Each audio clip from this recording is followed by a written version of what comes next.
Les vraies voix Sud Radio, 17h-19h, Philippe David, Cécile de Ménibus. Et c'est le moment des vraies voix. Et ce lundi, on est ravis de vous accueillir. Bonjour et bienvenue à tous. Bonjour Philippe David. Bonjour Cécile de Ménibus. Bonjour Philippe David. Bonjour Cécile de Ménibus. Bonjour Philippe David. Bonjour Cécile de Ménibus.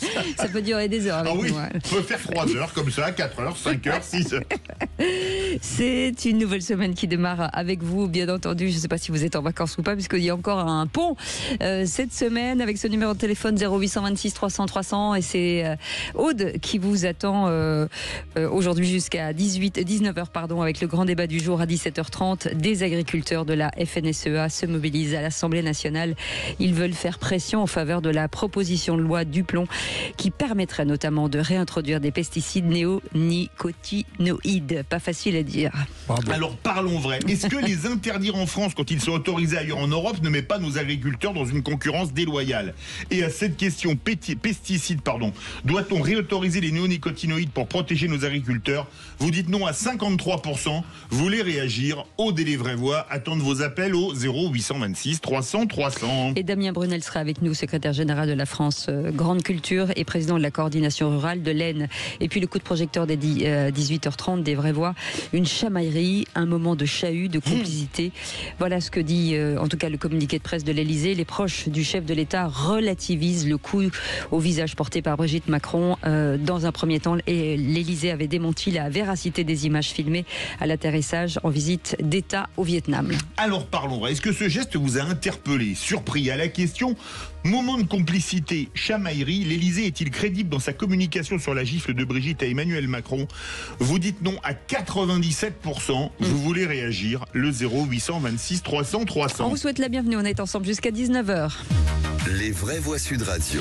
Friday Wear, Philippe Bilger est avec nous. Ça rime en plus. Hein. Bah ouais. Friday Wear, Philippe Bilger. Bah oui, incroyable. Pardonnez cette négligence, ma chère Mais Cécile. j'adore, c'est J'ai hyper pas eu funky. envie de me rhabiller ce matin. J'étais parti sur un mode un peu décontracté. J'ai eu peur. Et j'ai eu la flemme. J'ai eu la flemme. Et Alors, la phrase commence bizarrement. Mais oui, J'ai ouais. pas eu le courage de me rhabiller. D'où sortiez-vous Vous dormez en polo et en jean. De me rhabiller correctement. Oui, selon voilà, mon ouais. Bah, vous habitude. êtes c'est très bizarre, ça correctement. sent le Cap d'Agde quand même.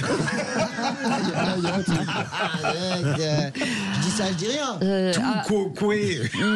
Philippe, ça appelle au standard. Ils ont retrouvé vos vêtements, Philippe.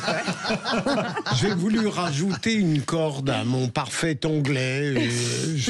L'anglais, je le maîtrise. Ça tombe bien. La décontraction, je la pratique. Ouais, c'est bien, c'est bien. Ficelle, ça se dit string en anglais, donc c'est vraiment parfait. Oui, c'est ça.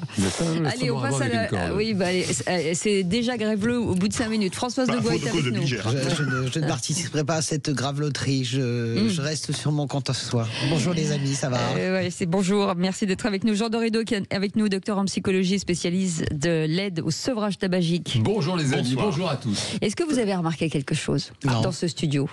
Bleu, blanc et rouge. Oui.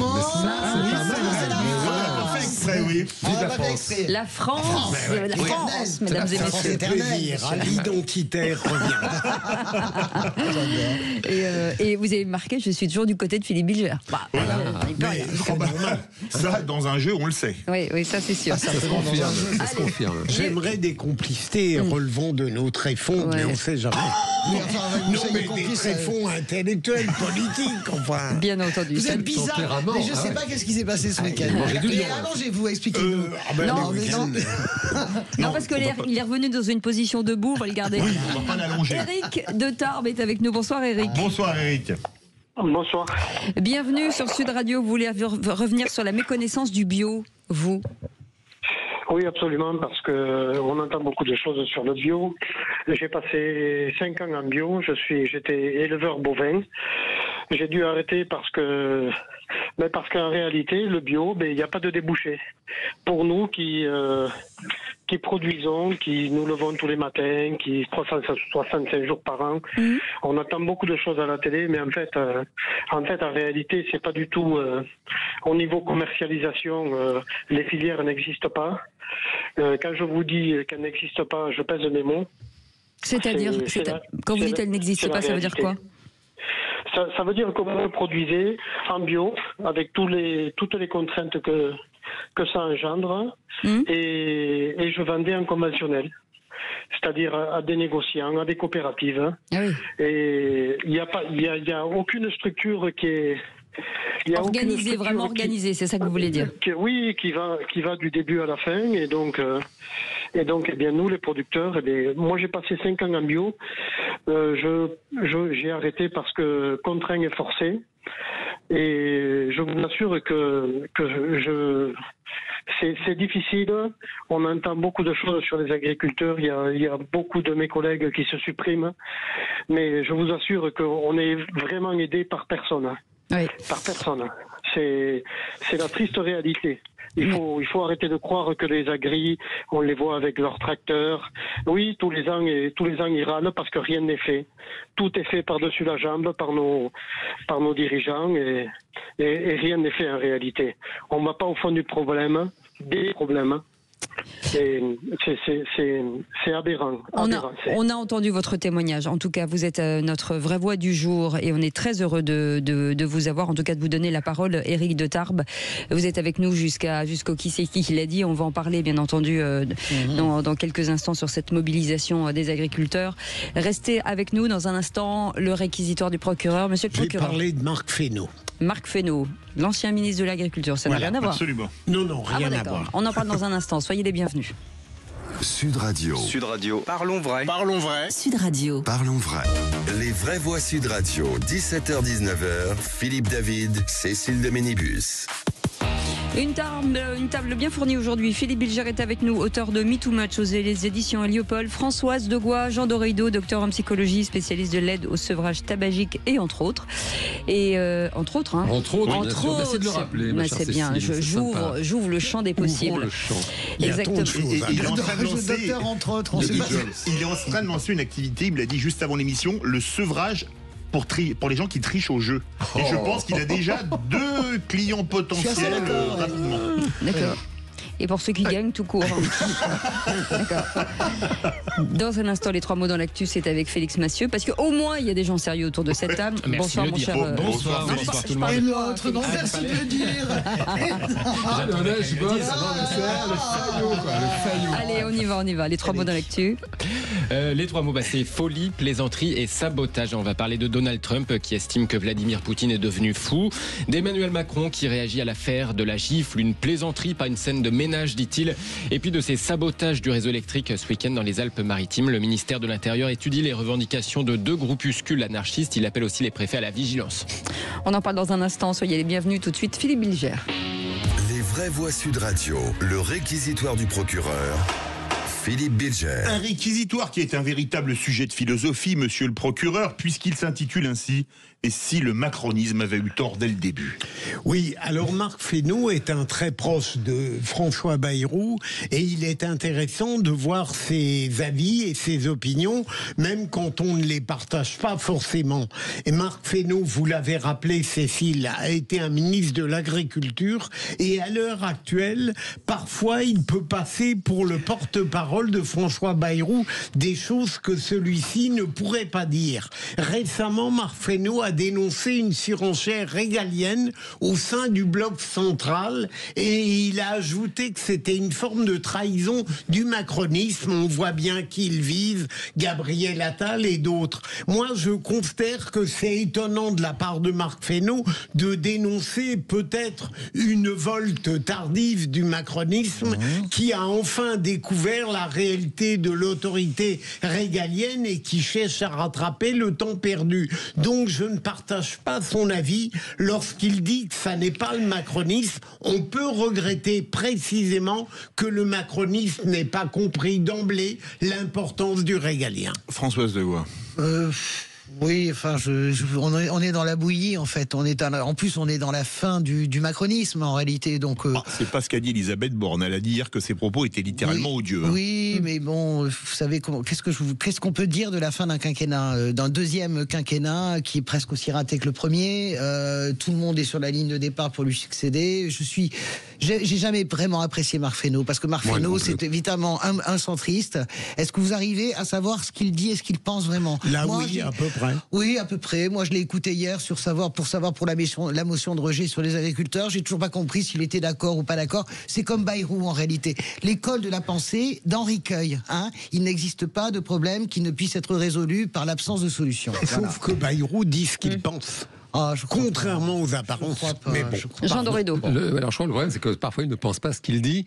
Et non, sur le macronisme, si j'étais provocateur, je dirais volontiers que peut-être, c'est pas qu'il arrive à la fin, c'est qu'il n'a peut-être jamais existé. Cette histoire de en même temps, là on arrive quand même à la limite, on voit ça depuis un bout de temps, que ça ne fonctionne pas, que ça ne veut rien dire. En réalité, on a quand même la chance en France, c'est un fait, d'avoir une droite et une gauche idéologiquement structurées. Je veux dire, on le voit, même avec le NFP, on a des vrais courants, on a des vraies tendances, on le voit aussi à droite. Et le macronisme, c'est rien, c'est le triomphe du vide. En termes de pensée politique, on a vraiment atteint, je pense, le point zéro de la réflexion. Au bon accueil, bonjour. Parlons vrai. Il y aurait beaucoup à dire. Bon, voilà. On n'a pas le temps. Allez, tout de suite, je plaisante. Les 3 mots dans l'actu. Les vraies voix Sud Radio. 3 mots dans l'actu, Félix, le plus sérieux d'entre nous, qui sont folie, plaisanterie et sabotage. Vladimir Poutine est devenu complètement fou, déclare Donald Trump à propos des nombreux morts en Ukraine. Il faut transformer cette colère en acte, lui répond Emmanuel Macron. Le chef de l'État relativise, tient au passage la vidéo virale du bras de son épouse Brigitte en train de lui frapper le visage à l'ouverture de la porte de son avion au Vietnam.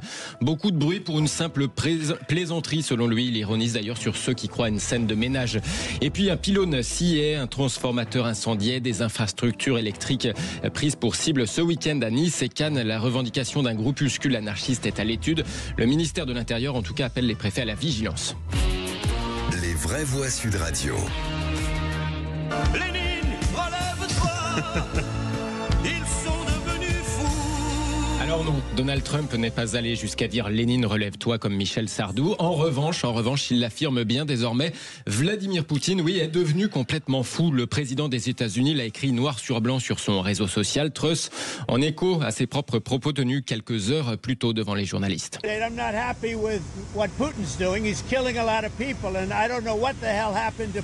Je ne suis pas du tout content de ce que fait Vladimir Poutine. Il tue beaucoup de gens. Je ne sais pas ce qui est arrivé à Poutine. On est en plein milieu d'une conversation et là, il envoie des roquettes sur Kiev et sur d'autres villes. J'aime pas du tout ça. Je suis très surpris. Je n'aime pas du tout ce que fait Poutine. Il tue plein de gens. Quelque chose est arrivé à ce gars. J'aime pas ça. Voilà pour les propos de Donald Trump. Des propos auxquels a réagi Emmanuel Macron tout à l'heure depuis le Vietnam où il est en visite d'État. Eh ben, il n'y a plus qu'à, lui répond le chef de l'État.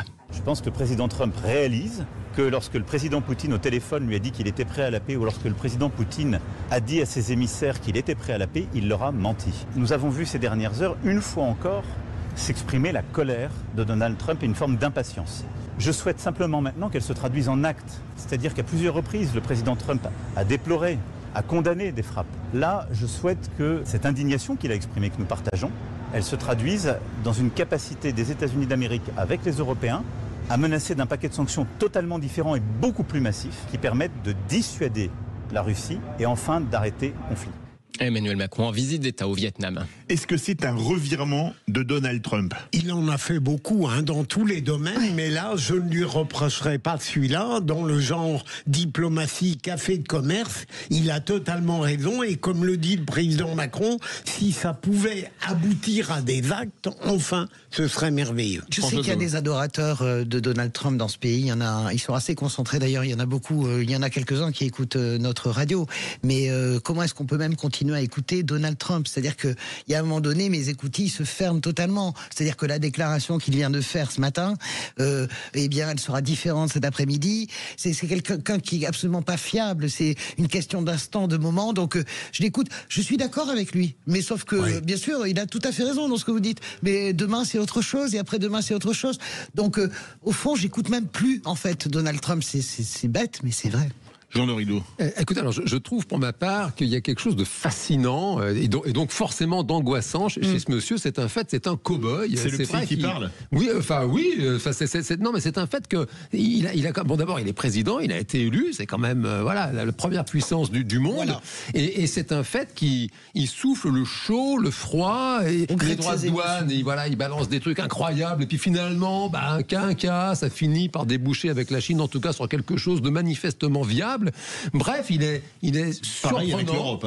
Pareil avec l'Europe. Et donc, c'est vrai que c'est un type qui a fait des affaires. Je ne sais pas s'il a eu vraiment du succès dans ce domaine. Maintenant, c'est vrai qu'il est angoissant pour ça. Et en même temps, 2 fois. Oui, voilà, c'est ça. Bon, on nous le présente comme un type très fort. Je ne sais pas sûr du tout. Et en même temps, là, l'échange qu'on a entendu est intéressant. Même la réaction de notre président, il a fait faillite, mais il s'est relevé. Donc, c'est plutôt positif dans l'absolu. Je ne suis pas assez spécialiste. Il faudrait creuser.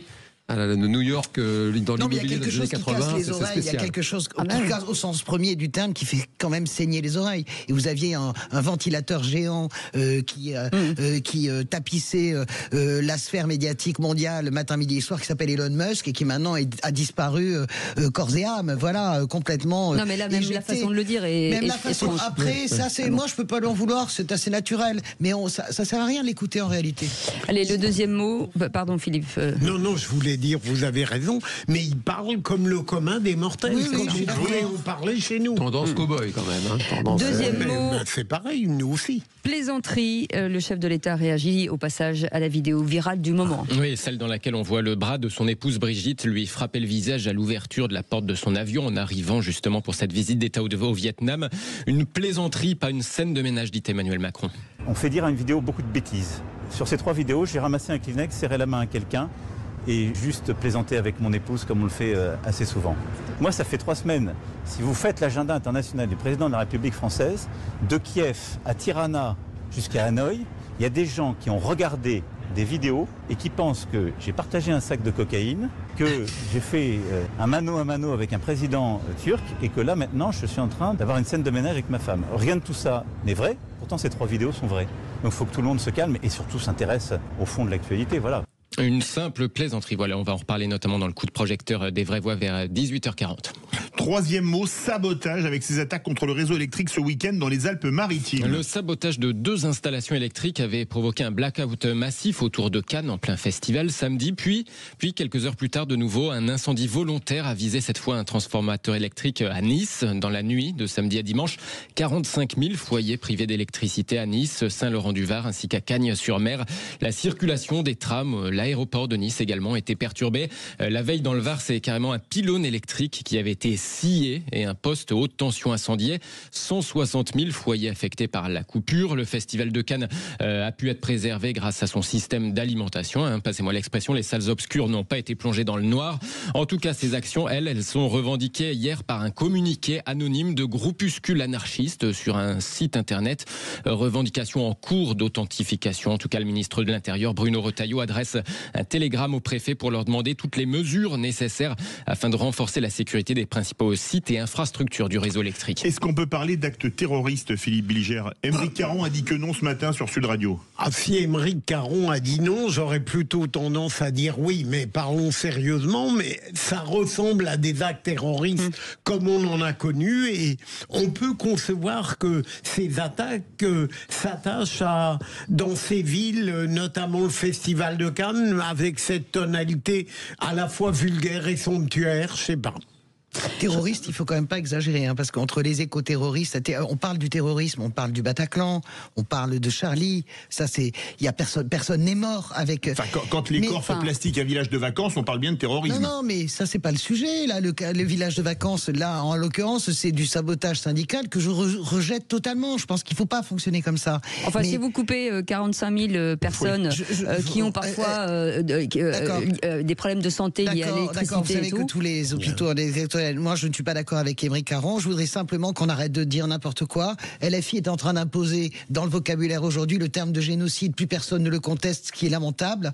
Je me battrai contre ça comme je me bats contre toute personne qui raconte n'importe quoi sur la définition de terrorisme. En revanche, on fait pas ça. Jean Dorido.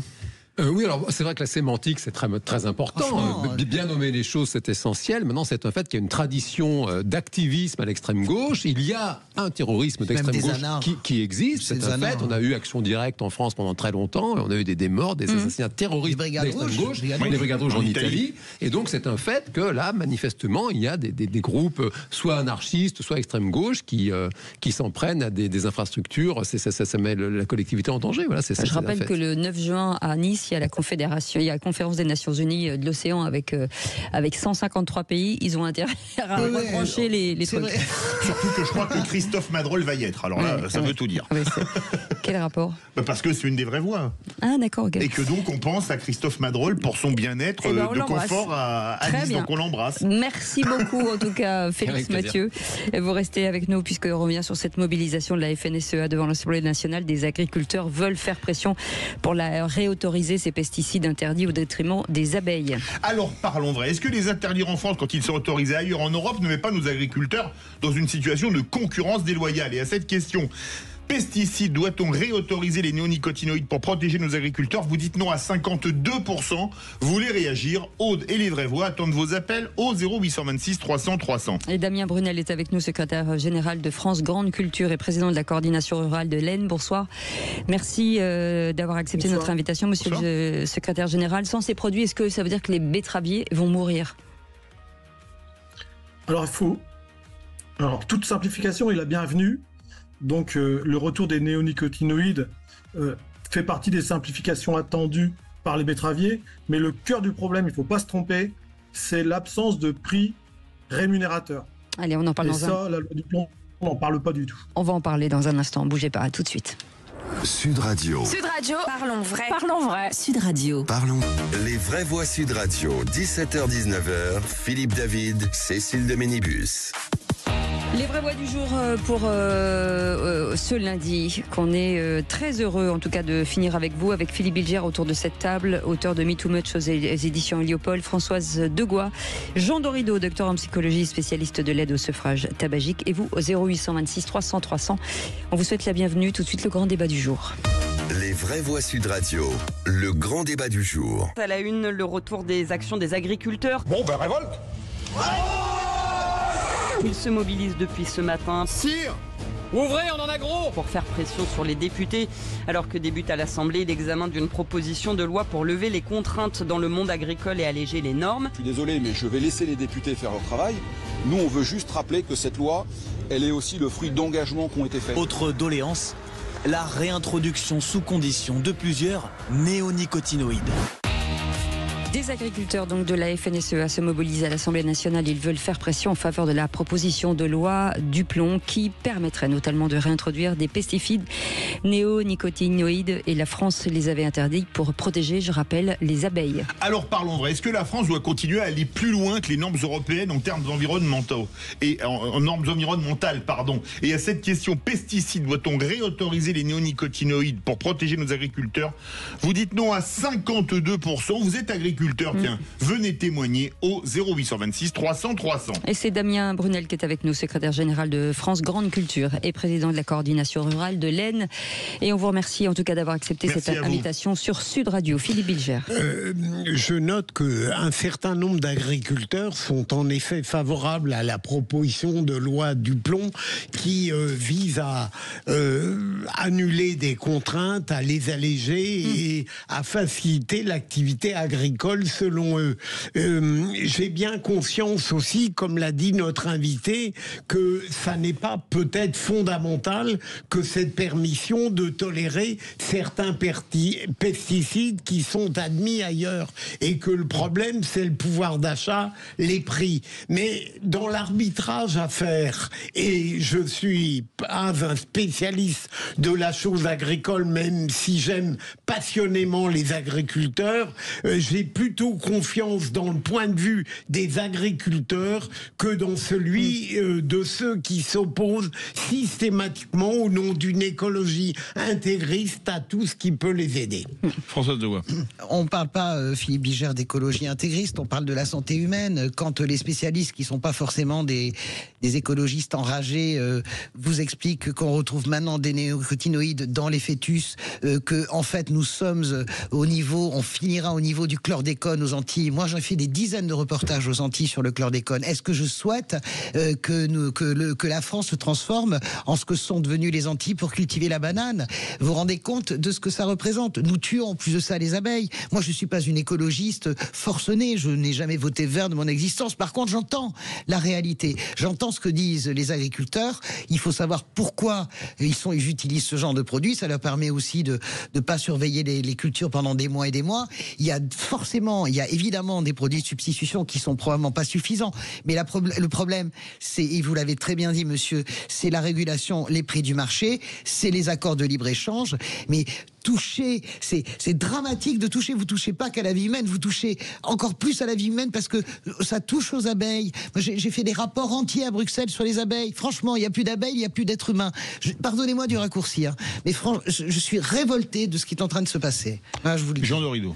Oui, non, mais alors écoutez, j'emboîte le pas de Françoise Degois, si j'ose dire. Et évidemment qu'il faut nourrir l'humanité, et donc les agriculteurs français doivent nourrir les Français, c'est nécessaire. Et les pesticides, c'est l'histoire de l'agriculture, en fait. Il y a toujours eu des problèmes d'infection, la culture, c'est fragile. Donc oui, il faut protéger la culture, et en même temps, il faut mettre du poison pour tuer les insectes. Et donc la question, c'est de savoir si au bout d'un moment, ce poison qui tue les insectes ne finit pas par nous tuer, nous, en s'incrustant dans le sol, en s'incrustant dans la flotte, dans les nappes phréatiques, etc.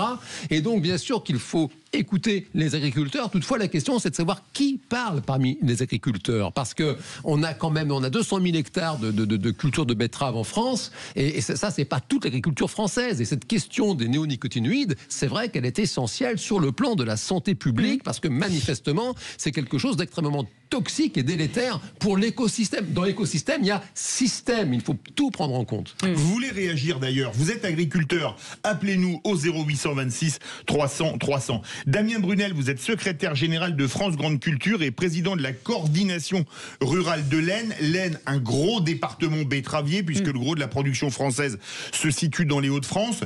Est-ce qu'il y a une unité des betteraviers sur leur approche de la loi du plomb?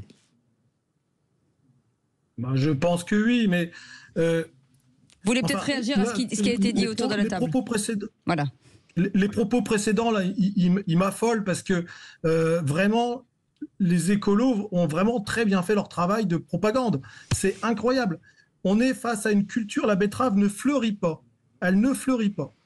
Mais en plus de ça, on a une agence du médicament européen qui a validé jusqu'en 2000. Elle a fait tous les tests. Ce sont des fonctionnaires européens. Ils ont fait les tests.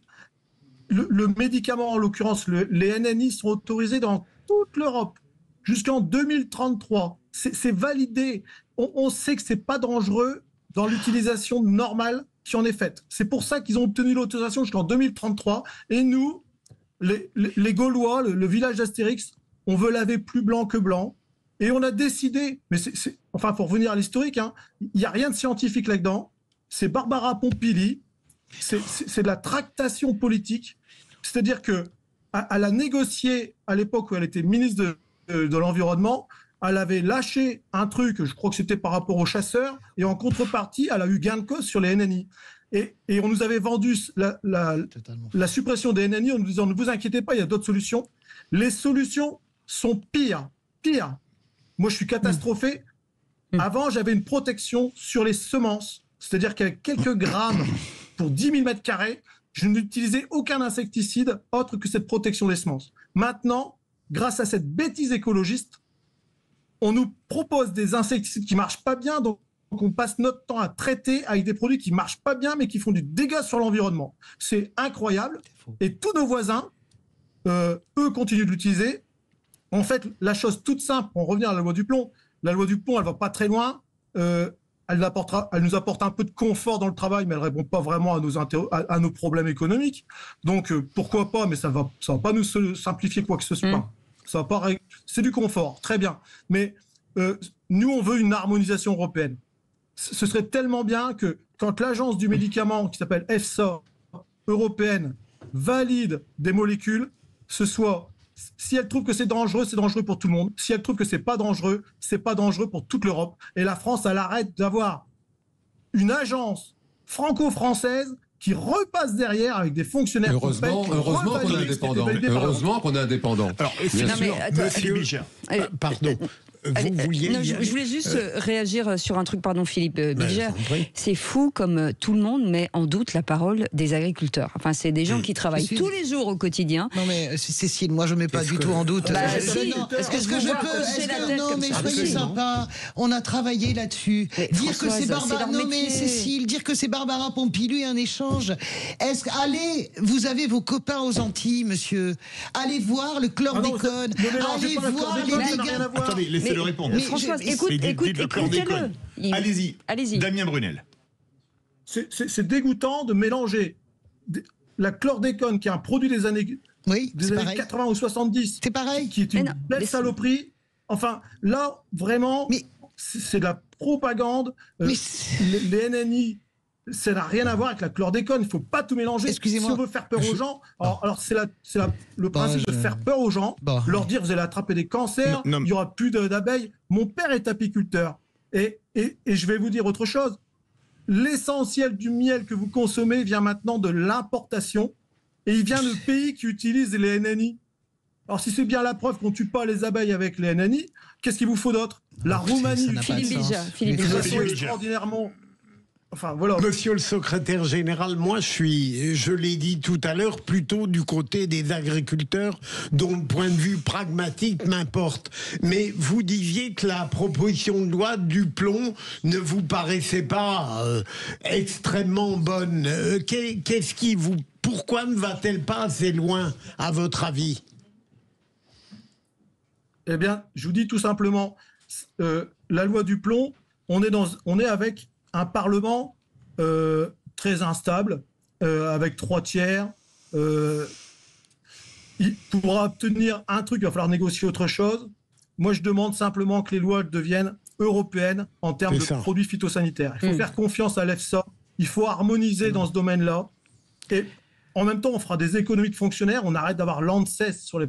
C'est-à-dire que les molécules sont homologuées au niveau européen et derrière...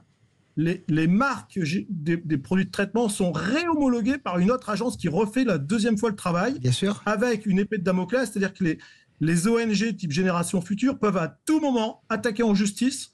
C'est-à-dire que tout ce qu'on est en train de décider là, on perd notre temps parce que demain, il va encore y avoir des procès avec des agences qui sont cofinancées par des fonds bizarres. Et peut-être qu'on va reperdre au tribunal de la même façon que la 69, elle a été annulée par une agence. Et ben, de la même façon, nous, les phytos, on se bat pour les remettre en place et ils vont peut-être être réannulés par derrière par un pseudo-juge, puisque il y a les avocats sur la pièce, un juge qui n'y connaîtra rien du tout en sciences, et parce que sa grand-mère lui a dit que peut-être elle a peur d'avoir un truc.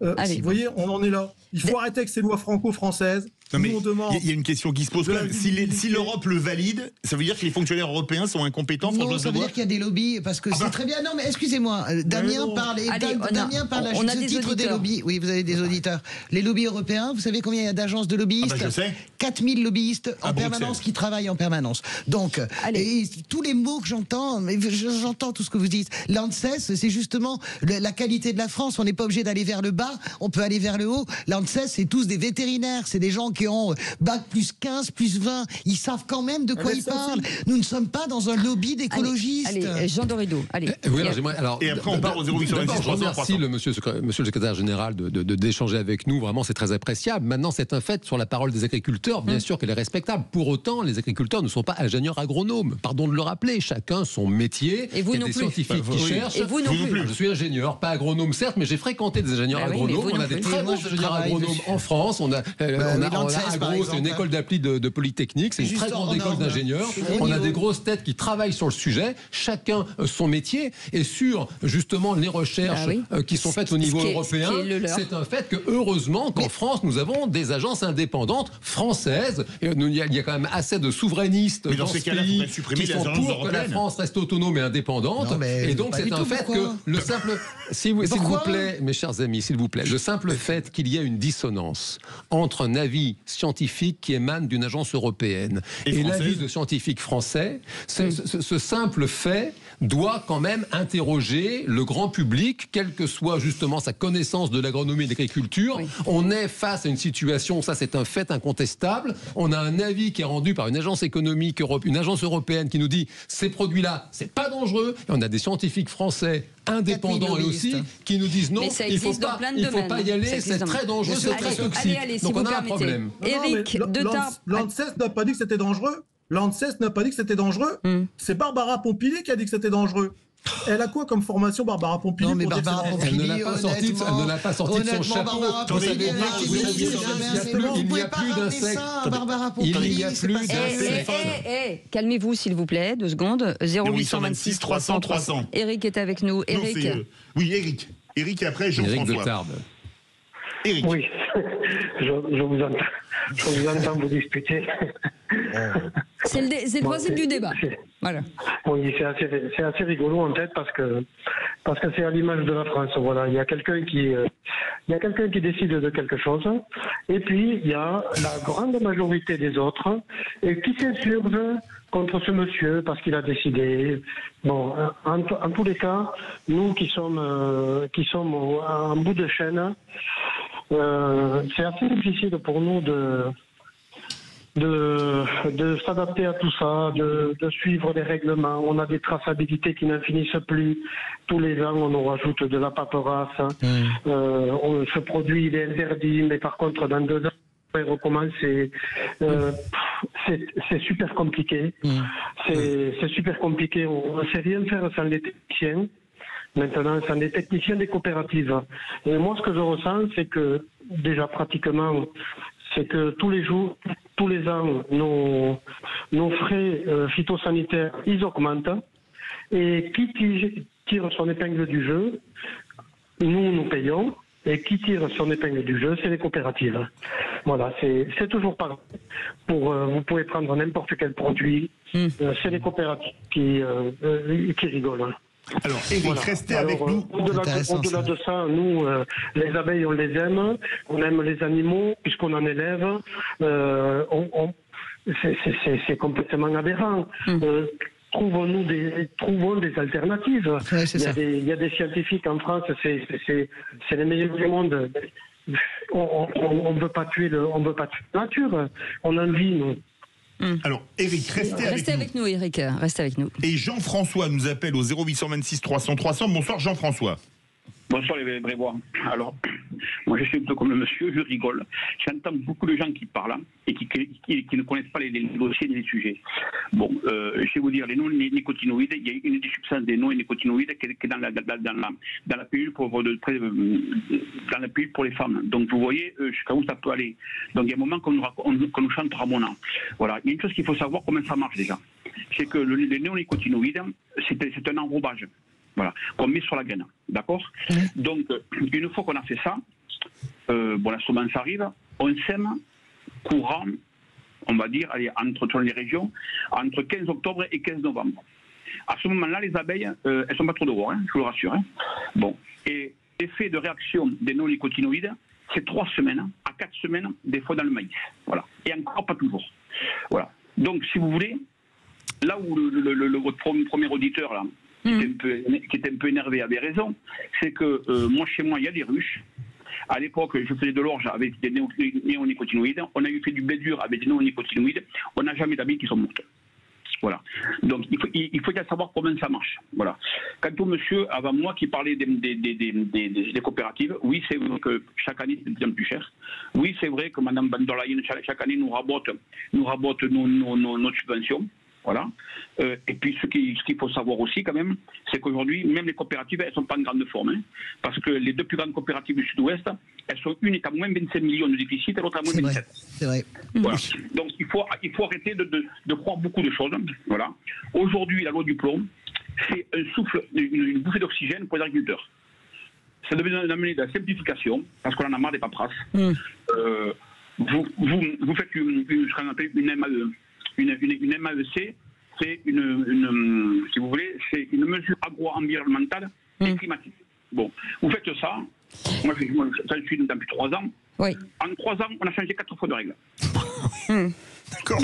C'est comme si je vois que je sais que Philippe David est un fan de football. C'est comme si à chaque 2 minutes on changeait les règles. Ouais. Ce serait compliqué. C'est ça. On n'a pas beaucoup de temps, Jean-François, si vous pouviez.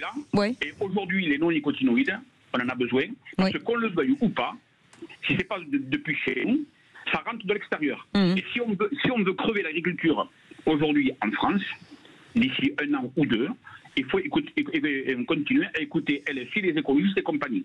On ne produira plus rien. Et expliquez-moi comment on va faire du business et comment on va pouvoir rembourser la dette de 3 000 milliards. Merci Jean-François. Merci beaucoup. Parce on est très en retard. Merci beaucoup.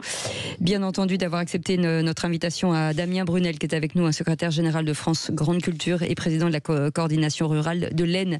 Merci beaucoup d'avoir. Un petit mot. Allez-y. Très court. Juste pour vous dire que la loi du plomb, elle crée des espoirs qui vont être forcément déçus par rapport à l'intervention de Jean-François. En aucun cas, la loi du plomb, si jamais les NNI sont réintroduits, il ne sera jamais question de remettre les NNI en protection des semences, contrairement à ce que dit Jean-François, ce qui existait il y a quelques années, avant 2018. Donc il se trompe, le pauvre Jean-François, il a raison, mais c'est fou. Mais voilà, on n'aura pas la protection sur les semences. Au mieux, on aura une protection en utilisant le pulvérisateur. Donc, vous voyez que la loi du plomb, elle va décevoir. Merci beaucoup, Damien Brunel. Elle a du plomb dans l'aile, pardon. Merci je suis obligé de la faire. Moi aussi, c'est bizarre. Merci beaucoup d'avoir été avec nous. Vous restez avec nous dans un instant. On récupère Eric et ce sera les qui c'est qui l'a dit. À tout de suite. Sud Radio, votre avis fait la différence. Vous êtes une super radio, vraiment, vous êtes la radio du moment. Continuez, c'est super. Sud Radio, parlons vrai. Les vraies voix Sud Radio, 17h-19h, Philippe David, Cécile de Ménibus. On vous souhaite la bienvenue, les vraies voix jusqu'à 19h avec ce numéro de téléphone au 0826 300 300 avec autour de cette table Philippe Bilger qui est avec nous, Françoise Degois, Jean Dorido et vous, bien entendu, on vous attend et on a gardé Eric. Et Eric, c'est à vous de lancer le jeu qui c'est qui l'a dit. En route pour le quiz. Et ben voilà. Sud Radio, le quiz de l'actu. Et le qui c'est qui l'a dit, il y a peu de différence entre les méthodes de l'armée israélienne et les méthodes de l'armée nazie. Facile. Bonne réponse d'Éric. Et c'était ce matin sur Sud Radio. Qui c'est qui l'a dit, Éric, sur le mouvement des taxis? Arrêtons d'attaquer ceux qui travaillent pour cautionner les recettes en moins. Bayrou. Non. Il a le même prénom que vous. Éric Lombard. Non. Éric Ciotti. Non. La poule. Concrète. Bonne réponse de Philippe Bilger. Je me fais avoir chaque fois par la poule. Avec Cécile, je retrouve une alacrité d'esprit. J'en peux plus. À chaque fois. À chaque fois, c'est pareil. Oui. Dingue. La Pourtant, je l'ai dit au micro, je peux pas faire mieux. Qui c'est qui l'a dit sur la proportionnelle? Le mode de scrutin, c'est une question de démocratie et de pluralisme. Éric. Brun-Pivet. Non. Marc Fesneau, du coup. Bonne réponse de François. Ah oui, c'est le dada des modems. Président du groupe Modem à l'Assemblée nationale. Éric, alors celle-là est facile. Pardon, excusez-moi. Éric, elle est facile. Qui c'est qui l'a dit sur Poutine? Il est devenu complètement fou. Attendez. Éric. Mélenchon. J'ai dit un premier. François, c'est vrai. Une courte tête. Ouais, je crois que c'est Françoise. Ouais, d'une courte tête. Qui c'est qui l'a dit ces dernières années? Nous avons perdu le contrôle sur nos finances publiques. Éric. Macron. Non. Moscou. Bonne réponse de Philippe Bilger, qui voulait dire Pierre Moscovici, bien sûr. Premier président de la Cour des comptes. Vous dites même plus les noms, on passe maintenant. Qui c'est qui l'a dit sur le rapport... C'est Moss, pardon. Qui c'est qui l'a dit sur le rapport sur les frères musulmans? Plus vous le criez sur les toits, plus vous stigmatisez une communauté. Ah oui, Éric. je sais, je l'ai vu passer ça. Ça me dit quelque chose, mais... Ah, je sais. Langauchard. Ségolène Royal. Bonne réponse de Françoise Degois, qui prend la tête. Absolument. Qui c'est qui l'a dit? 3 points sur Bruno Retailleau. N'est pas Sarkozy qui veut. C'est sévère. Ça, c'est juste. Raffarin. Non. Darmanin. Ça rime avec Raffarin et Darmanin. Darmanin. Avec une noblesse. Avec une particule. De Villepin. Bonne réponse. Elle a été un poil plus rapide. Non, mais c'est trop facile, là, en fait. Allez, la petite dernière. Qui c'est qui l'a dit sur la loi du plomb? Ce texte est une fuite en avant vers l'agro-industrie. Votre invité précédent. Non. Tondelier. Non. Rousseau. Non. Dommage. Non. Mélenchon. Non. Chef de parti. Enfin, peut-être plus pour longtemps. Congrès. Congrès. Olivier Faure. Bonne réponse. Il est une fois de plus rapide que vous. Désolé, Jean-Henri. C'est très forte. Eh bien, écoutez, c'est Françoise Degois qui a gagné avec désolé, 3 fois c'est 5, ça. 15. Devant Philippe Bilger, 6. Éric, 3. Jean Dorido. C'est toujours Fanny à ce jeu. Terrible. Oh, il est pas En même Fanny. temps, il a répondu à des questions, mais un tout petit peu oui. plus lent. Oui, vous connaissiez tout, Jean. Le problème, c'est que c'est comme le 100 mètres. Un centième de seconde ça d'avance, fait toute on la a la différence. médaille de bronze. Et de moins, on a la médaille en Oui, chocolat. mais Encore une démonstration de la supériorité Oui, de la mais- gauche. Je sais que personne ne veut Oui. l'entendre, mais voilà. 100 mètres, Arminari, il a été disqualifié. Oui, c'est vrai. Si les seules Au 100 mètres. victoires de la gauche, c'est Vous qui êtes c'est trop qui jeune. l'a dit, Ne vous inquiétez pas, ça va aller. on revient. On dira que vous avez caché des gauchistes pendant la guerre, je vous promets, on le dira. Quoique, ça dépendra de votre comportement à la rentrée. Allez les amis, on vous souhaite la bienvenue. Merci beaucoup. On remercie Eric, bien entendu. Merci Eric. Merci, Eric. Eric. À vous tous, au revoir.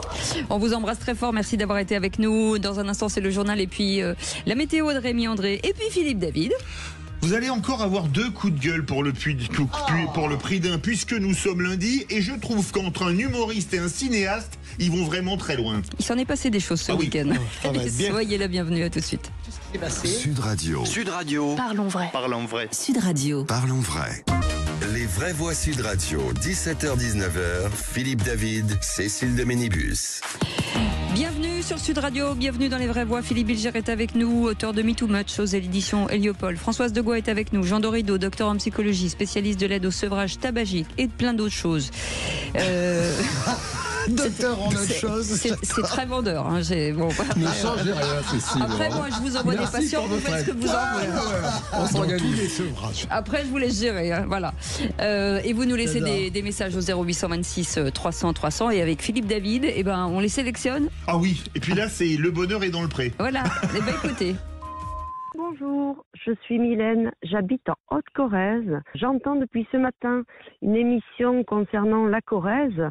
Et écoutez, moi ce que je peux ajouter, c'est que la Corrèze, c'est un endroit qui est encore loin de toute pollution sonore, de toute pollution visuelle, de toute pollution humaine, où on vit encore bien. Et on n'a pas trop envie d'avoir de publicité massive sur la Corrèze. Elle ne plaît pas forcément aux touristes. Les gens préfèrent aller en Dordogne et c'est très bien ainsi. Parce que vous savez, pour avoir des gens qui ne respectent ni la nature, ni les animaux, ni le mode de vie et surtout pas les agriculteurs et les habitants qui sont sur la Corrèze, nous n'avons pas besoin de ça. Et voilà, c'est offert par l'Office du tourisme de la Corrèze. Philippe Bilger. Je connais un peu la Corrèze et j'ai encore plus envie d'y aller. Eh ben moi aussi. Ouais, il y a encore plein d'endroits en France où on vit super bien. Je pense à mon département de cœur et de naissance qui sont les Hautes-Pyrénées. Mais c'est vrai qu'elle met le doigt sur quelque chose de très dur et qui va devenir un sujet de société. C'est le surtourisme, véritablement. Et un jour, la Corrèze ne sera pas, elle non plus, épargnée par ce surtourisme. Mais c'est compliqué parce que certaines régions ont besoin de tourisme. Oui. Et La Corrèze mais en d'un aurait autre besoin. côté, mais pas trop. Voilà, c'est ça. D'accord, mais on va arriver à des régulations comme maintenant il y a des heures de visite pour les calanques à Marseille, etc. Oui. Vous allez voir que ça va être la même chose dans les Pyrénées, etc. Et un jour, on les fermera, vous verrez. Vous faites pas de sevrage touristique? Non, pas encore, mais c'est un fait que trop de touristes, quand même, c'est un vrai problème. Il y a en France et puis aussi à l'étranger, Venise, on se demande si on va pas faire une Venise bis, pas tellement c'était dégradé par des hordes entières de touristes Oui, mais bon. pour voir les canaux à Venise. Non, mais parce que c'est obligé de sublime. voir les canaux. Oui, non, mais mais c'est sublime, Venise. Hein, il y a la des réalité, gens qui seraient prêts à contingenter les gens, c'est beau, qu'ils viennent. Le tourisme de masse, si on a du monde, c'est un fléau pour la planète. Non, moi, mais j'accepte que d'autres admirent à côté de moi. C'est l'occasion de dire qu'il faut faire attention et respecter, bien entendu, les endroits dans lesquels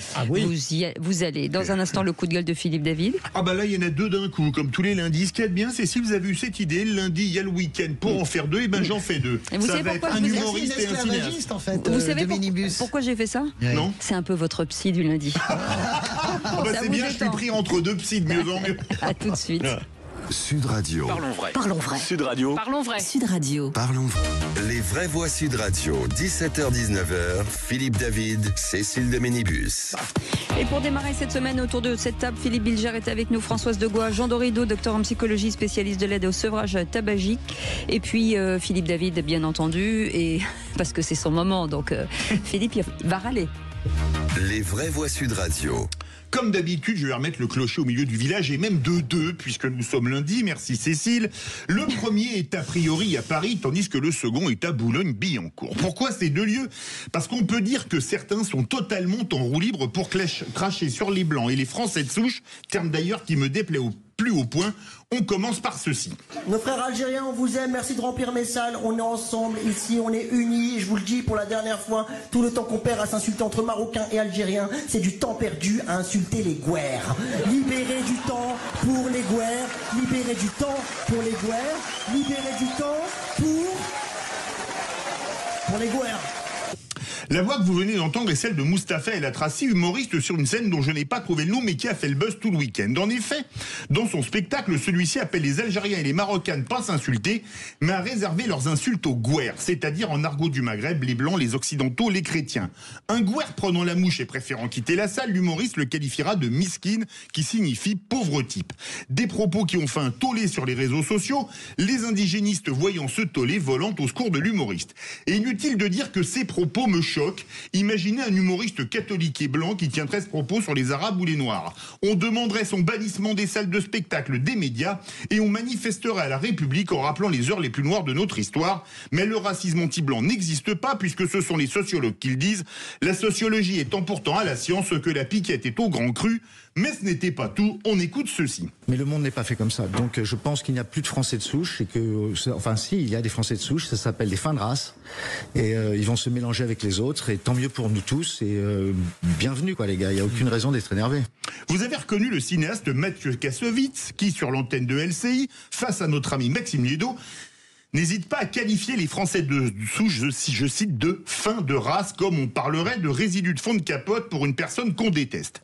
Un Mathieu Kassovitz qui appelle à se mélanger pour ne pas que vos enfants soient des fins de race, mais pour qui le goût du mélange a ses limites. En effet, il y a quelques années, celui-ci avait quitté le 20e arrondissement pour un hôtel particulier à Vincennes parce que, je cite le journal Libération du 7 janvier 2004, on avait mis des grillages au-dessus de l'école, les mecs jetaient leurs ordures dans la cour de récréation.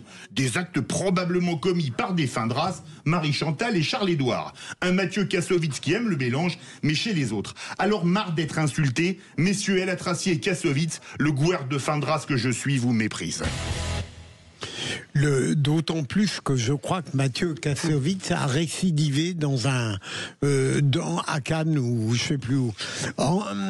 Moi, je trouve que ça devient hallucinant cette inaptitude des humoristes à faire rire à partir de l'universel qui pourrait rassembler l'ensemble des gens. Il y en a assez de parler des religions, des nationalités, que sais-je encore, des genres, des sexes. C'est une inaptitude et des limites que l'absence d'esprit s'édicte. Alors que le grand humoriste, j'ai dans la tête des humoristes d'antan, j'étais fou de Poiret et Serrault, on ne parlait pas une seconde de cela, on se contentait de faire rire. Françoise Degois. Mais parce que les humoristes sont à l'image de la folie du débat, de la dégradation du débat. Quand vous avez une chaîne de télé qui, du matin au soir, fait toujours les mêmes sujets en monomanie, la loi, l'immigration, les Arabes, les musulmans, les Arabes, les musulmans, la loi, l'immigration. Quand vous avez le débat débat. Vous ne parlez pas de CNews. Je parle de l'ensemble du paysage médiatique qui est totalement polarisé. Vous comprenez ce que je veux dire? À partir du moment où vous avez cette polarisation, vous la retrouvez dans tous les domaines. Moi, il me fait pas rire avec ces histoires de guerre, mais c'est pas un problème de... C'est que c'est pas drôle, juste, c'est pas drôle. En réalité, c'est pas marrant. Personne n'a envie de se bidonner. C'est pas des proches qui arrivent et qui disent, est-ce qu'il y a des juifs dans la salle? Quand vous... C'est extraordinaire, le second degré. Des proches avaient du talent. Je suis pas en train de dire c'était mieux avant. Je dis que c'est à l'image de la folie générale du traitement médiatique. Nous sommes monomaniaques et nous sommes monomaniaques.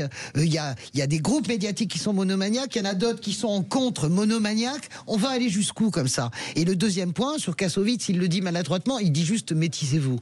Après les fins de race, c'est les excès du langage de Kassovitz. Mais Kassovitz, il ne fait dire qu'une chose, le métissage, il est déjà là. Mais manifestement, il n'en veut pas trop près de chez lui parce qu'il a déménagé. J'en sais rien, moi je juge pas ça, c'est pas mon sujet, j'entends tout ce que vous dites. C'est juste un constat. Oui, j'entends ce que vous dites, c'est son point de vue, voilà. Je trouve ça très violent, d'abord. C'est vraiment, c'est des propos extrêmement violents, chez l'un comme chez l'autre, du reste. Alors je peux pas m'empêcher de le dire, Kassovitz, je suis embêté parce que je trouve que c'est un immense comédien, c'est un type qui a un talent incroyable. Et alors, en même temps, c'est vrai que dès qu'il prend la parole, c'est quand même pour balancer des énormités violentes. Et qui est extrêmement grave. Parler de fin de race aujourd'hui, même le terme, il écorche la bouche.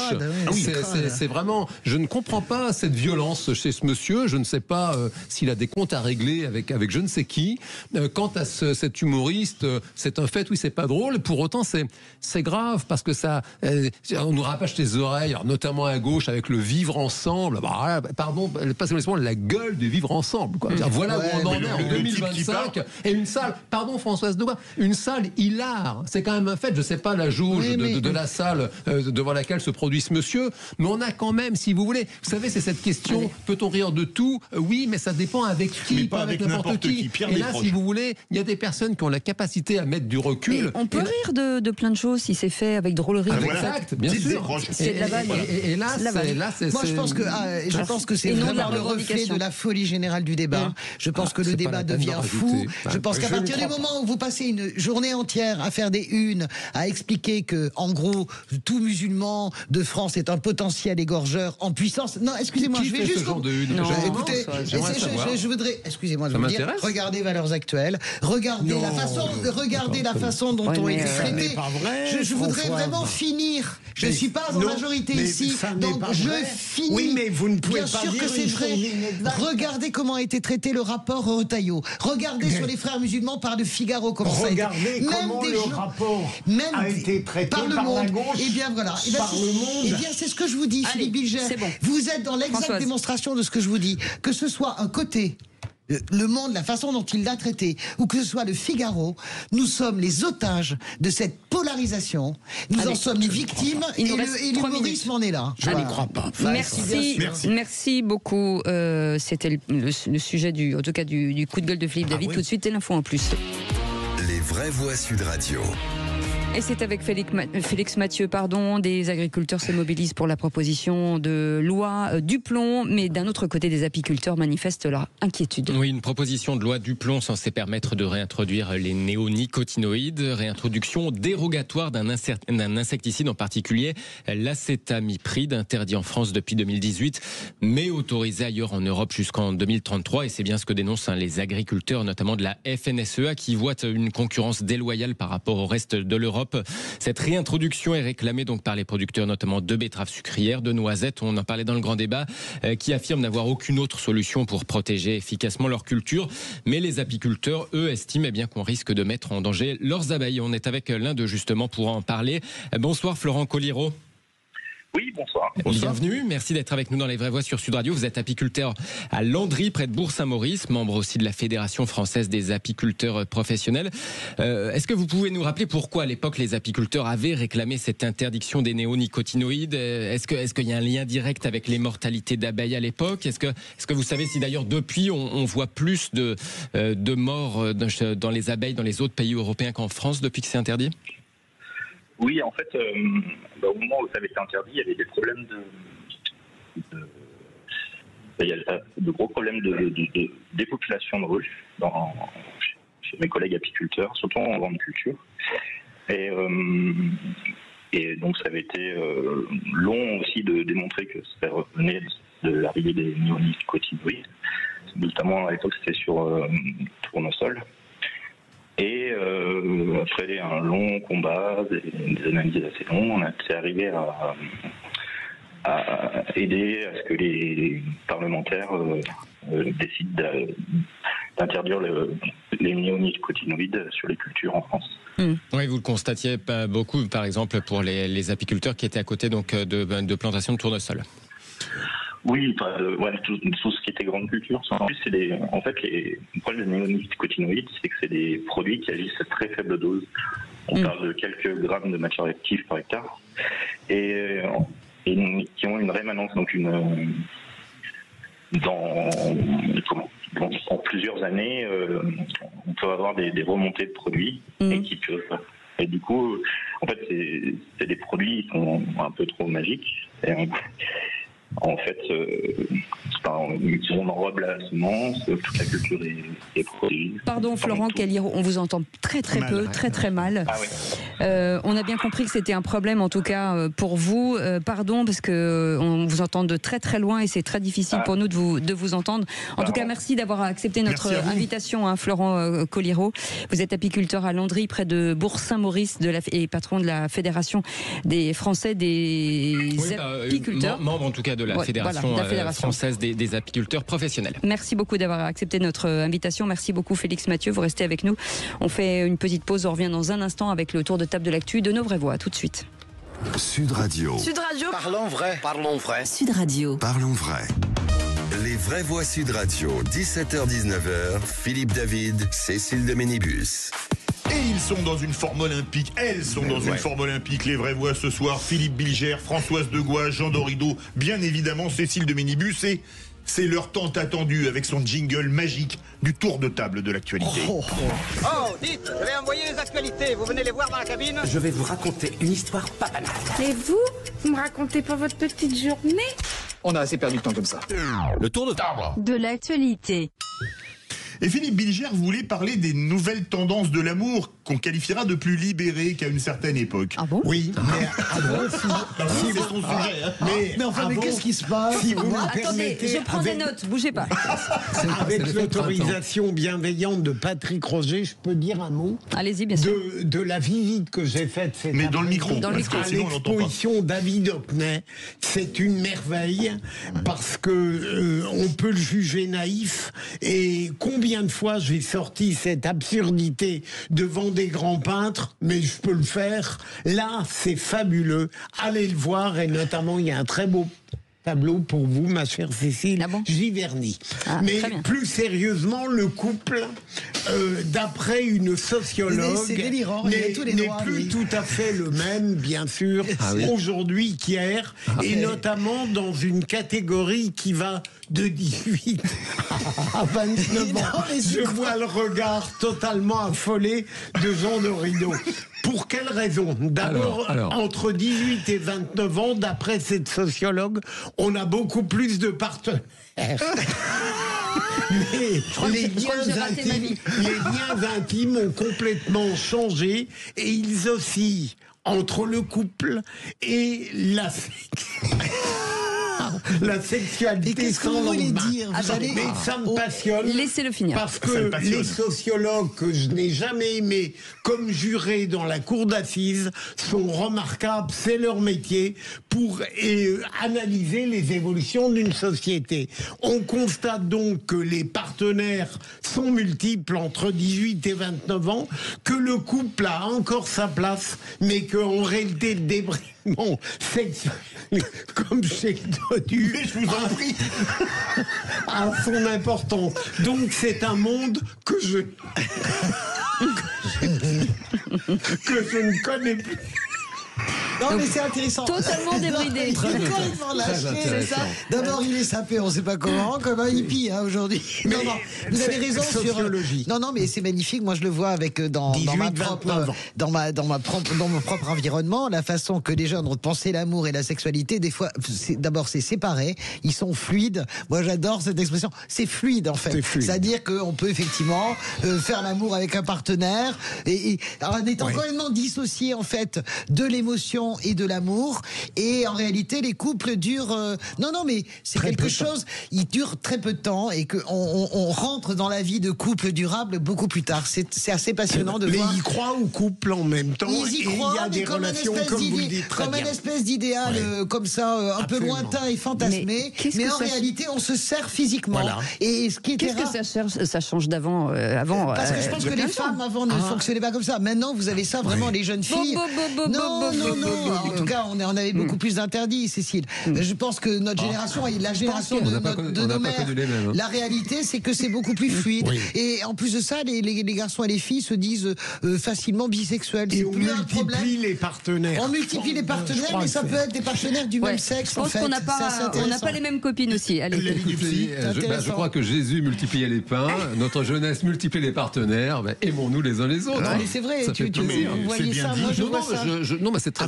Avec l'importance, comme l'a dit François, toujours le couple, mais avec des relations qui se multiplient. Excusez-moi, est-ce que vous n'avez pas l'impression que la seule chose qui est changée, c'est que maintenant on l'assume? Ah, merci Cécile. Voilà. Là, vous lisez dans mes pensées. Peut-être qu'on l'assume, mais il y a autre chose. On assume d'autres choses. C'est-à-dire que, par exemple, quand je parlais de la fluidité dans cette étude, c'est très intéressant. C'est la fluidité sur la sexualité, par exemple. Voilà. En quelques mots, je rejoins Cécile de Ménibus pour le coup. J'ai le sentiment que il faut relire Feydeau, il faut relire quand même Sacha Guitry. Il y a toujours eu de la fluidité sur le sujet, et même sur la bisexualité, y compris masculine. Quand vous relisez Proust, qui est quand même pas si jeune que ça, il y a toujours eu une tradition, mais c'est un fait que peut-être il fut un temps où ça se cachait davantage. Victor Hugo était bigame, Zola aussi. Mais les comparaisons ne sont pas très valables, tout ce que vous dites. Non, pas du tout, je suis d'accord. On va passer au sujet suivant. C'est intéressant, moi je veux bien donner mon sujet si vous voulez, parce que c'est une citation. Non, mais c'est une discussion vachement intéressante. En tout cas, pour ma part, j'ai l'impression qu'aujourd'hui on se dévoile un peu plus, mais bon, voilà, autour de tout ça, pléthore de trucs. Après, j'irai pas sur les auteurs et tout, mais bon, je pense que... Non, mais je suis d'accord, on assume vraiment... Débridé de tout. On assume ses sentiments. Il y a 30 ans, un personnage médiatique n'aurait pas dit qu'il passait ses vacances au Cap d'Agde, comme Philippe Bilger. C'est pas faux. Françoise Debois. Oui, je voudrais faire la Palme d'Or du courage. D'abord à Jafar Pahani qui a décroché la Palme d'Or à Cannes avec un banal accident, qui est un film... Un simple accident, pardon, qui est un film incroyablement, qui a été tourné complètement en clandestin, sans aucun financement, etc. C'est une victoire immense, d'abord parce que c'est un très grand film, techniquement. On écoute son son. Écoutez. Quand on fait de tels films, on sait qu'il y a un prix à payer. Ça peut être la prison, ça peut être mille autres choses. C'est le prix à payer et je suis prêt. Mais c'est pas grave. Si ça arrive, j'irai me reposer en prison et recevoir de nouvelles histoires. Et ils verront bien quelle perche ils m'auront tendu. C'est extraordinaire. C'est-à-dire, ça commence par un simple accident et en allant chercher du secours, le conducteur reconnaît un de ses bourreaux et là commence la vengeance et une plongée incroyable dans l'univers des Mollahs. Donc, Palme d'Or du courage est méritée sur le plan artistique et Palme d'Or du courage aux Gazaouis qui, depuis 48 heures, se dressent, font des manifs contre le Hamas. Et vous vous rendez compte qu'il faut de courage pour, dans la bande de Gaza, dire nous les Palestiniens, nous ne sommes pas le Hamas. Écoutez-nous, le monde, écoutez ce qu'on a à vous dire. Gaza n'égale pas Hamas. Voilà, c'est de courage de ces Palestiniens et de ce réalisateur iranien. Et derrière, ces femmes, vie, liberté. Ça m'a foutu la chair de poule. J'avais les larmes aux yeux devant le palmarès. Allez, on passe directement à Jean Dorido. Le scandale des milliards dépensés dans les transports de patients de taxi. Oui, c'est un fait. Les taxis font la grève. Bon, alors évidemment, on comprend, parce que si vous voulez, pour resituer, il y a eu une convention qui a été signée entre la CNAM, la Caisse nationale d'assurance maladie, et des sociétés de taxi. Et donc, si vous voulez, ça a créé une manne. Alors, bien sûr qu'il est nécessaire de transporter les malades, y compris lorsque leur situation n'est pas urgente. Pour autant, ça a entraîné, si vous voulez, une explosion mécanique de la dépense. Aujourd'hui, on est à plus de 3 milliards d'argent public, l'argent de l'assurance maladie qui sont dépensés pour payer les taxis. Et donc, ça ne peut pas continuer comme ça. Il est nécessaire de faire quelque chose. Et les taxis sont en colère. Bien sûr que ça peut se comprendre, mais là, il y a quand même un vrai problème de gaspillage d'argent public. On est à plus de 40 000 taxis conventionnés avec des vocations qui se créent de par cette espèce de manne, comme ça, d'appel d'air, des personnes qui se sont installées il y a 1 mois, il y a 3 mois.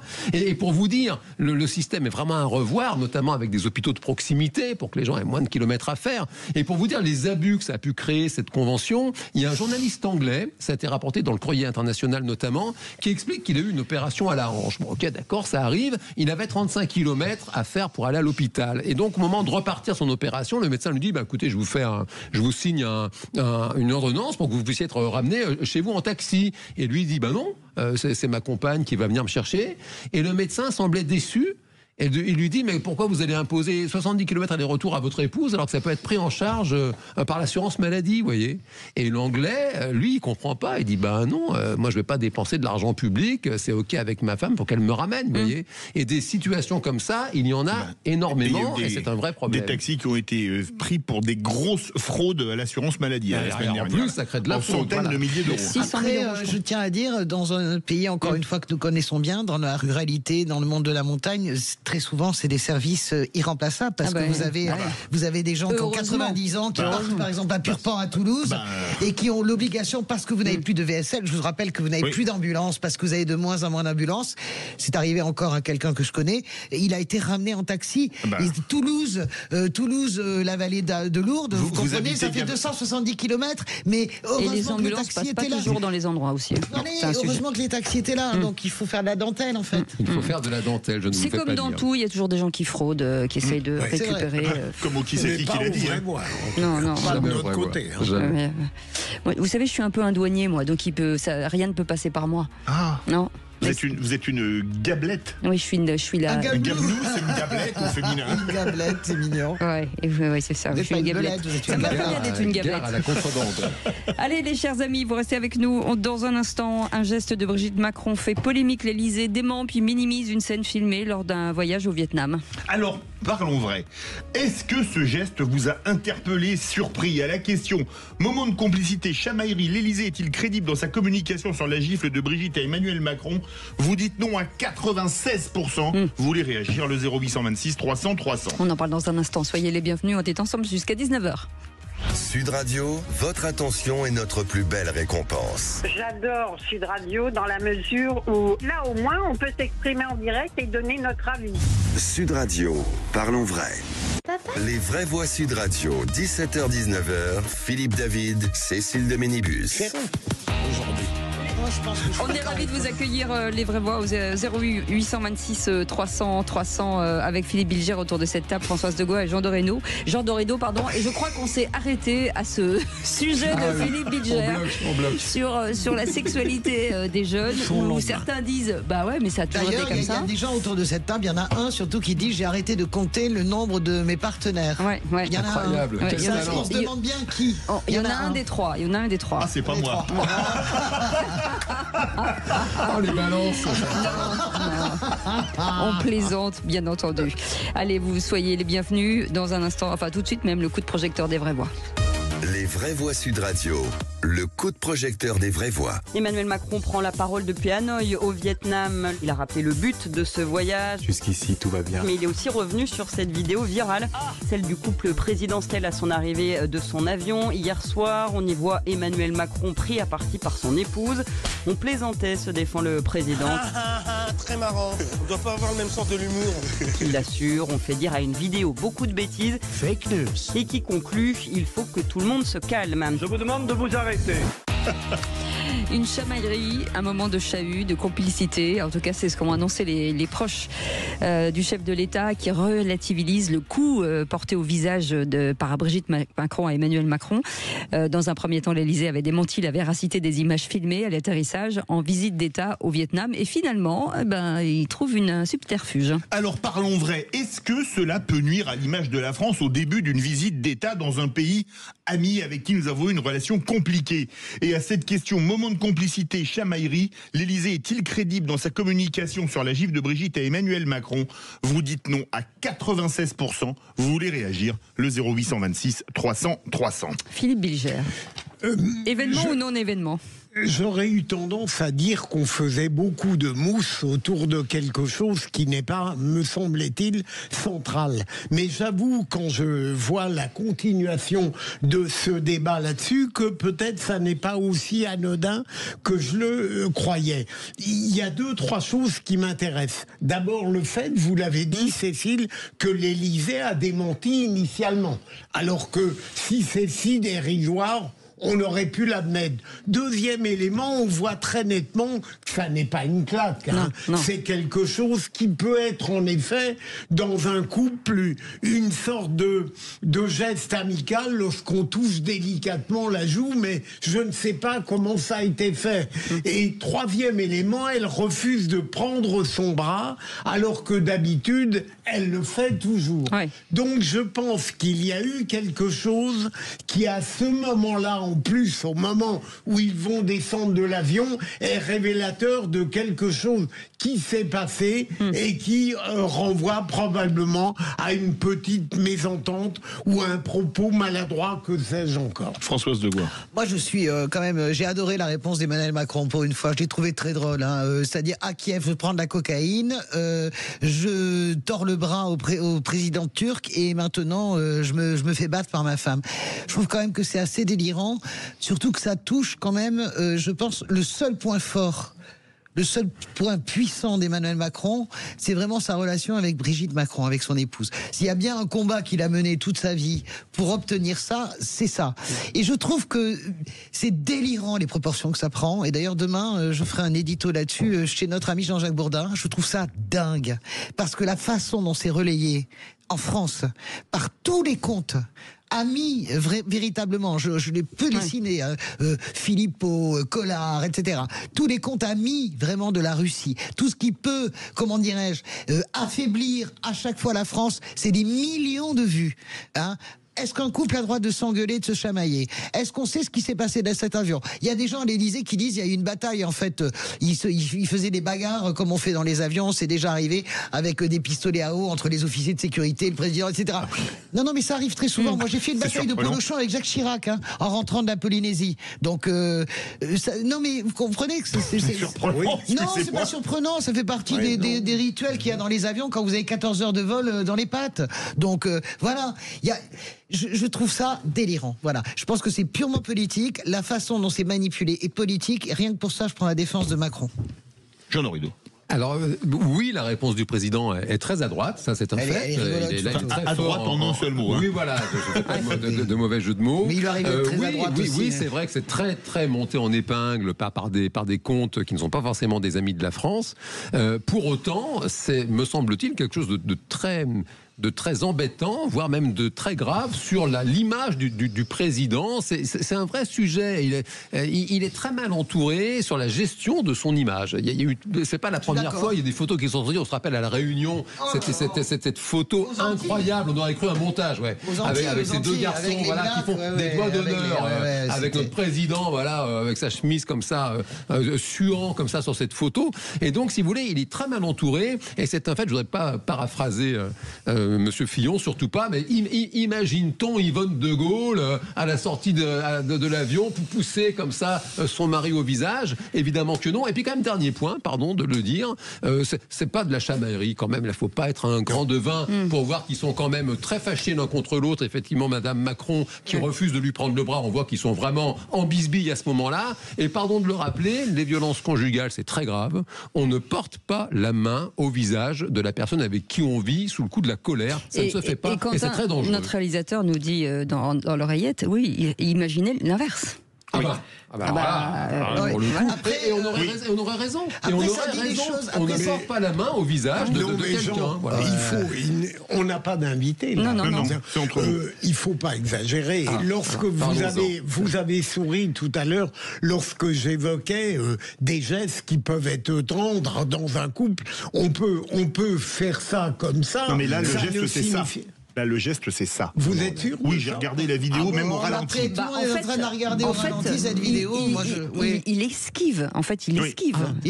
On voit bien qu'elle touche, elle repousse son visage violemment avec la main. Et ça ne se fait pas. Il ne faut pas le faire. Madame Macron, si vous nous écoutez, vraiment, je vous apprécie par ailleurs beaucoup, mais ça, il ne faut pas le faire. Ça, c'est carton jaune, clairement. Elle est au Vietnam, donc elle vous écoute. Ça dit des choses quand même ça dit des choses sur la folie générale de la mise sous microscope de toutes les personnalités politiques. C'est absolument délirant. C'est-à-dire que non, mais je non, mais ce qui est terrible, pardon, je vous coupe parce que c'est que la porte n'est pas ouverte en plus. C'est ça qui est délirant, c'est-à-dire que personne ne voit. Et là, je rejoins Jean. Dans une équipe présidentielle, il y a toujours un officier de sécurité où il y a le chef de cab qui se met devant. Là, c'est délirant, c'est-à-dire personne ne prévient que la porte est ouverte. Ça n'aurait jamais dû sortir. Ça n'aurait jamais dû sortir. Ce qui reste dans une chambre à coucher, ça reste dans une chambre à coucher. Voilà. Et donc, c'est ça que ça m'inspire aussi. Parfois, après, c'est la façon dont c'est instrumenté que je trouve absolument à vomir. Moi, c'est pas l'acte. Ce qui me dérange, c'est que finalement, le couple continue de s'engueuler en descendant l'escalier, alors qu'ils sont chef d'État et son épouse, et qu'on doit faire comme si de rien n'était. Et là, on voit que finalement, c'est le couple qui s'engueule ici. Il n'y arrive pas. C'est-à-dire qu'il ne joue pas la comédie. En fait, ils descendent, ils ont tous les deux la tête baissée, ils ne regardent pas en face. Et en fait, à un moment donné, il amorce de lui proposer son bras qu'elle ne prend pas. Et ils descendent tous les deux sans regarder les convives. Et ils regardent le bas de l'escalier. Et on sent que c'est arrivé à d'autres. C'est-à-dire que le show Meusgoen n'existe plus. Mais c'est arrivé à d'autres dirigeants. Ils savent se contrôler en général. Oui, c'est arrivé à d'autres gens. C'est arrivé, il y a eu des moments très, très célèbres entre Hillary et Bill Clinton. Il y a eu des moments très célèbres, évidemment, Donald Trump et Mélanie. Et évidemment, l'autre qui le plus refuse drôle, même de l'embrasser. Dans un registre, c'est Gerald Ford qui avait descendu toute la passerelle, qui avait glissé sur le ventre. C'était en Autriche, je crois. Mais contrairement à M. Clinton, notre président ne fume pas le cigare. Non seulement il ne fume pas le cigare, mais c'est vrai qu'il n'a pas... Après, voilà, le problème, c'est que ça génère des choses. Là, je discutais avec des copains journalistes de grande rédaction, supposément grandes, en tout cas considérées comme telles, des journaux de référence qui disaient que demain, la presse sera remplie à nouveau de cela, qu'il y a maintenant des enquêtes qui sont lancées, il y a des livres qui vont sortir, puisque tout le monde traque les infidélités supposées ou possibles d'Emmanuel Macron, ou même tout le monde traque les infidélités des gens qui nous gouvernent. Ça n'a rien à voir avec Emmanuel Macron. On me dit qu'il y a 2 livres en préparation. Demain, dans le grand journal de référence, puisque ce sont mes copains à la rédaction et pas simplement ce journal-là, tout le monde travaille là-dessus. Ça me paraît délirant. Non, mais est-ce que ça vous paraît pas dégueulasse surtout? Moi, je trouve ça dégueulasse pour Brigitte Macron. Mais la vie privée relève de la vie privée. Je trouve ça dégueulasse pour Brigitte Macron. Il y a déjà eu une série de papiers dans le monde. Le dernier papier n'est pas paru comme il devait paraître. Tout Paris a bruissé. Je pense que nous avons une spécificité en France, c'est que nous sommes la seule presse quasiment au monde qui ne regarde pas par le trou de la serrure. C'est vraiment extraordinaire. La France, pour ça, est extraordinaire. Je regardais dans Valeurs Actuelles. Là où je ne vous rejoins pas du tout, Françoise, vous avez raison en général, lorsqu'on voit des couples entre guillemets ordinaires. Mais la manière dont cet amour s'est construit, la singularité des personnalités font que naturellement, on a le droit d'appréhender ce couple et son comportement parce que d'une certaine manière, il relève aussi de la politique. Il relève de l'extraordinaire, mais c'est pas parce qu'ils ont 26 ans d'écart, et que c'est pas dans le bon sens entre guillemets, c'est pas dans le sens normal. Pas seulement. Mais si, bien sûr que c'est ça. S'ils avaient le même âge, il n'y aurait pas de discussion. Non, mais c'est la manière dont il s'est construit, la manière dont le couple a surmonté les épreuves, dont c'est très fort. Vous voyez que c'est un sujet passionnant. Merci beaucoup Philippe Bilger, merci beaucoup Françoise Degois, merci beaucoup Jean Dorido, merci Philippe David, bien entendu, merci Quentin, Félix, Justine et Aude. On vous retrouve dans un instant, Philippe. Oui, pour les trois autres finalistes du trophée du G500 citoyen, on sera avec évidemment Aurélie Gros et Stéphane Pellet, et 3 finalistes. Je rappelle que c'est le 12 juin prochain à Lille, et Sud Radio et les Vraies Voix y seront bien évidemment. Bien entendu. Passez une très belle soirée. On se retrouve demain avec Philippe David à partir de 17h. Bonne soirée.